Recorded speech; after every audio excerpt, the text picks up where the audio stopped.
In the beginning, God created the heavens and the earth. The earth was without form and void, darkness was over the surface of the deep, and the Spirit of God was hovering over the waters. Then God said, "Let there be light." And there was light. God saw that the light was good, and he separated the light from the darkness. He called the light day, and the darkness he called night. And there was evening, and there was morning, the first day. I like the day, but I prefer the night. Why? Because I'm not fond of this world, so during the night, I torment it. That's one reason why this world dislikes me too. In the heart of Z City's police center, Officer Sean McWell strides into the interrogation room. The air is thick with tension. He turns to the detainee, his voice echoing off the cold, concrete walls. "Tell me," he demands, "why do you kill?"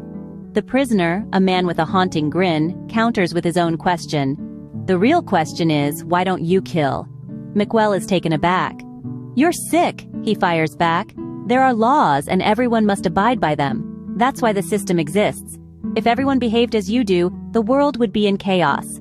That's why people like us are here, to stop madmen like you from wreaking havoc." The detainee used to be a cop.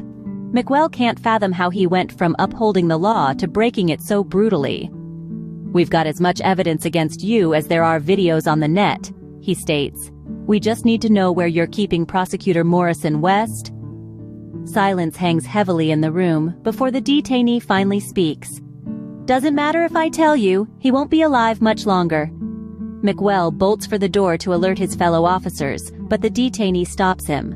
McWell is shocked to see him free of his handcuffs. "How did you get out of those?" he demands. "You were chained up a moment ago."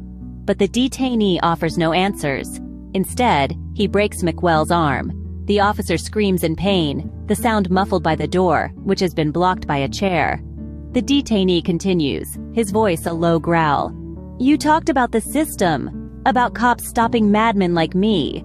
But the system is rotten, filled with vermin like you and Prosecutor West."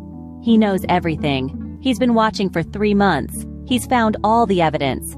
Soon the world will know about the teens they've kidnapped, the people they've mutilated, the victims they've extorted, and the numerous prostitutes they've allowed to operate in exchange for payoffs. The detainee and his corrupt gang thought they were untouchable, but they didn't count on the wrath of men like him.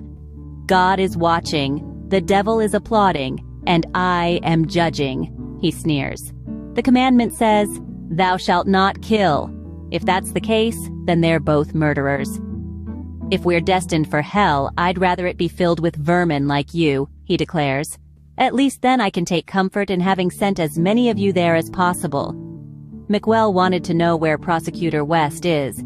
The detainee reassures him he'll be joining him soon. "God forgives, but I don't," he states chillingly. "See you in hell, McWell."